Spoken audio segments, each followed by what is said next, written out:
So hi mga idol. So nandito tayo ngayon sa tanim ng kamatis. Tingnan ko siya kung hindi pa siya na ano sa init. Kasi ulan na namang ulan mga idol, no? So ito mga idol, maganda yung bulaklak niya. At saka may isa na siyang malaki na bunga. Yan mga idol. So wala na rin kasi ulan dito ngayon mga idol.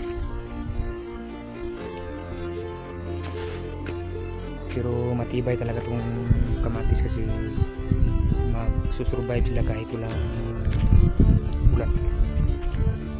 So ito na yung tanim ko, no? Medyo malaki na siya mga ka-idol. So welcome pala sa aking channel. Kung bago ko pa lang sa aking channel, paki-subscribe na. Malaking tulong na yan sa pag-vlog ko dito sa YouTube. So tinitingnan ko siya mga idol kung kaya ba niyang mag-survive sa init, no? So tingnan niyo yung lupa, yung tuyo, yung lupa. Yung mga idol, yung tuyo yung lupa. So mukhang kailangan talaga niya ng ulan kasi medyo na yung kulay niya. Kailangan niya talaga ng tubig. So wala pa kasing ulan mga idol, no? So dito ngayon sa amin mga idol ay summer season ngayon dito mga idol.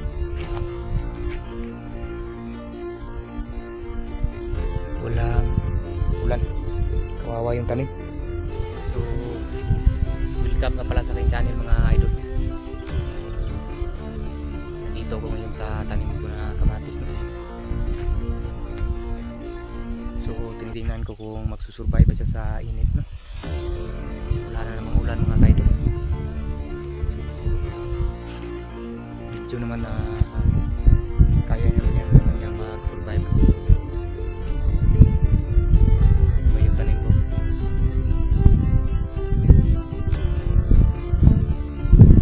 Medyo malaki naman siya mga idol. So kaya na niyang mag-survive sa init kahit walang ulan.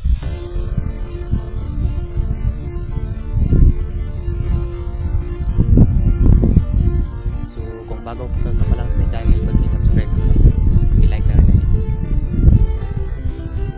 So hi sa inyo mga idol. So ito lang muna yung video na may upload ko ngayon mga idol. So salamat naman sa panonood ng video. So ito na yung kamatis ko mga idol. Marami na siyang bulaklak na siya mga idol. So ito na muna yung video na i-upload ko. So medyo malaki na yung tanim ko na kamatis mga idol. So ang dami niyang bulaklak mga idol. Dami niyang bulaklak. So sa isang nga ng bulaklak niya marami yan. 1, 2, 3, 4, 5, 6, 7, 7 yung isa niyang ganito. Sana mag-survive yan lahat, hindi yan mahulugan kasi minsan kasi mga idol nahuhulugan kasi yan mga idol. Sana mag-survive yan mga kanyang klase bulaklak. So pasyal ko kayo dito sa mga tanim kong kamatis, no? So tingnan nyo dito mga idol.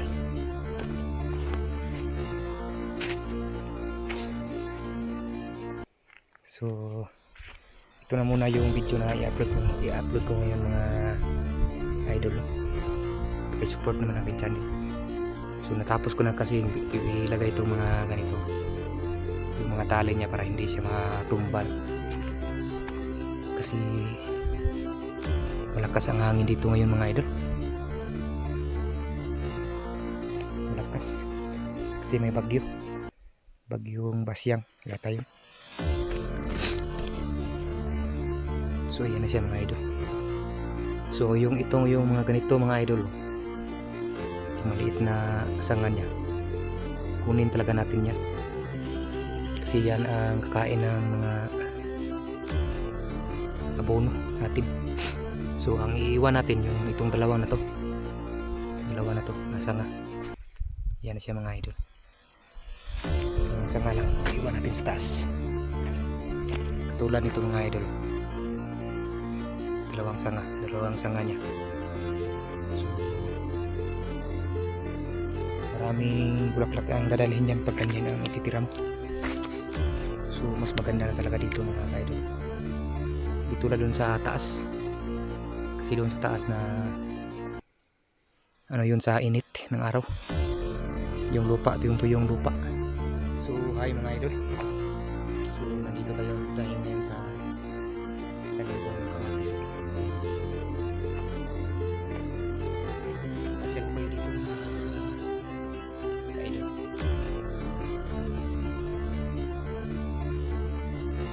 So pasupport naman ang aking channel, paki-subscribe at paki-like nitong video. So ito yung tanim ko mga idol.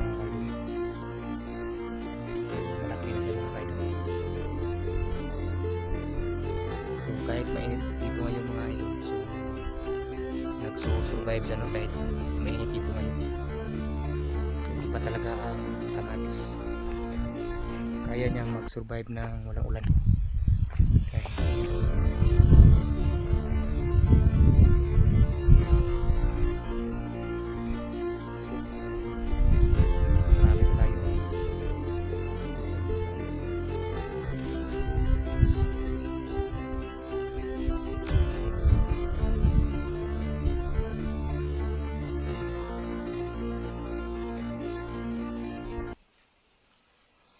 So ito pala yung tanim ko dito ngayon mga idol.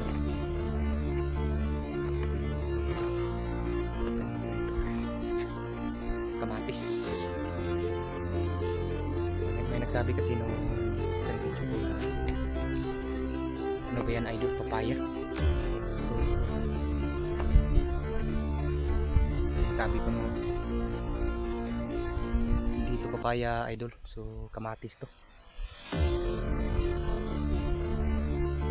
Ay kamatis. Yung dahon kasi niya mukhang papaya. Dahon kasi niya mukha kasi siya papaya kasi malaki yung dahon niya. So kahit walang ulan mga idol,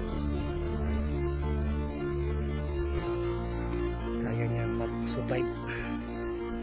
So tingnan nyo ito mga idol, yung dahon, diba green na green,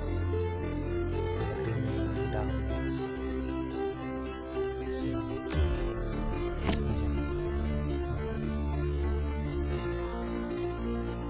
green na green yung dahon. Pag maganda kasing lupa na pinataniman, so mas maganda yung kamatis. So yan siya. Saka marami na siyang bulaklak.